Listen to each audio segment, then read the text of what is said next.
Les aventures de la tropicale Amissa Bongo continuent ici aujourd'hui. Deuxième étape, Lambaréné Njolé. Bienvenue à tous sur TV5 Monde. Une étape longue de 128 km 600. Après le court parcours d'hier, les 89 coureurs partant de cette deuxième étape savent que les choses sérieuses ont bel et bien commencé. Car durant cette deuxième étape, il y aura sûrement de la casse avec près de 30 km de col difficile.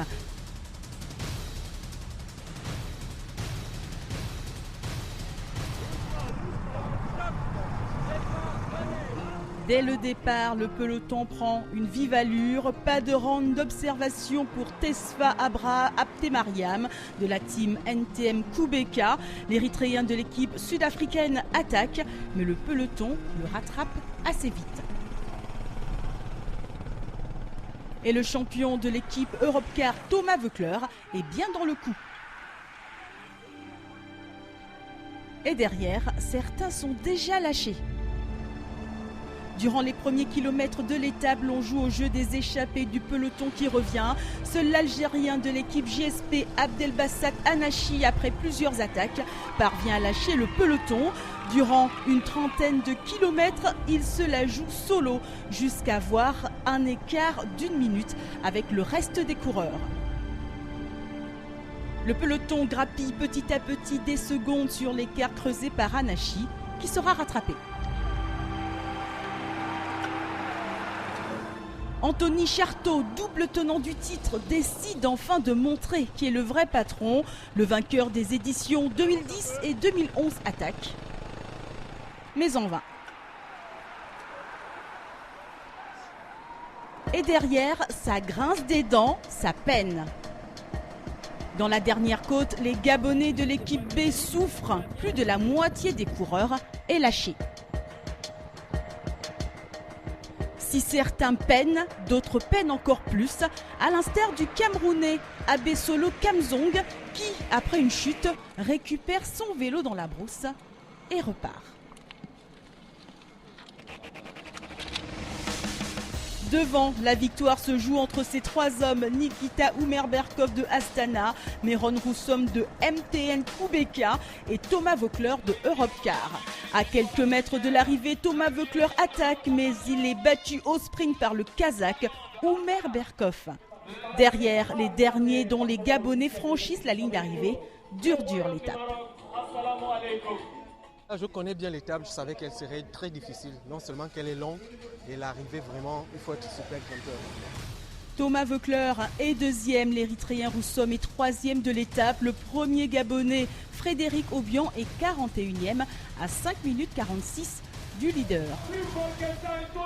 Meron Roussom, l'Érythréen, endosse le maillot jaune. Une première pour un Africain dans l'histoire de la tropicale Amissa Bongo. Au classement général, Thomas Voeckler est 36e et le premier Gabonais est 40e. Il s'agit de Frédéric Obiang. Vous le savez, cette 7e édition du Tour Amissa Bongo, c'est aussi des rencontres.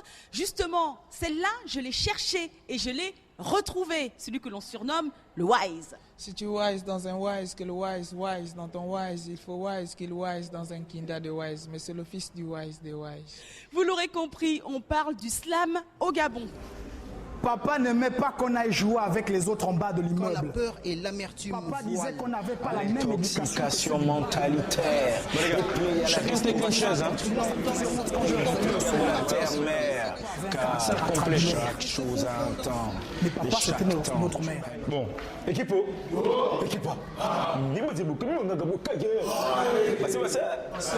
Bon, comme on est là, comme tous les samedis, on va essayer de dire des textes, d'améliorer les performances des uns et des autres.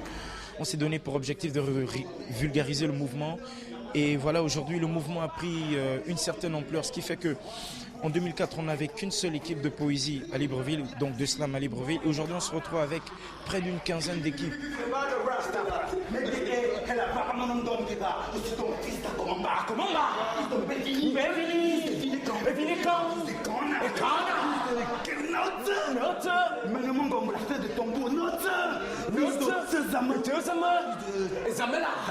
Fils de Bambo, et Bambo lui-même, fils de Mo.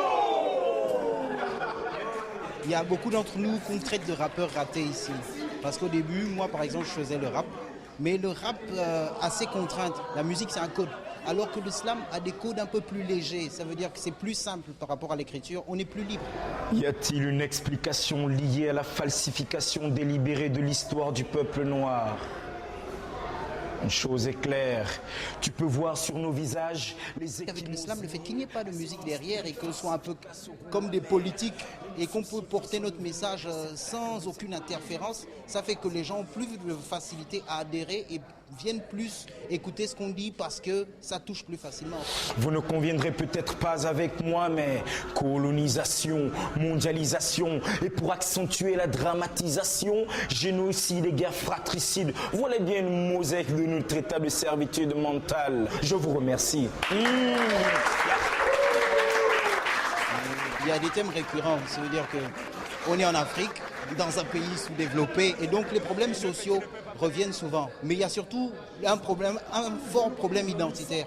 Le problème identitaire est très marqué parce que les gens cherchent à savoir qui ils sont, cherchent à savoir d'où ils viennent. Donc il y a cette envie de dire qu'on est noir, qu'est-ce que Cheikh Anta Diop a prouvé, qu'est-ce qu'on sait, d'où on vient.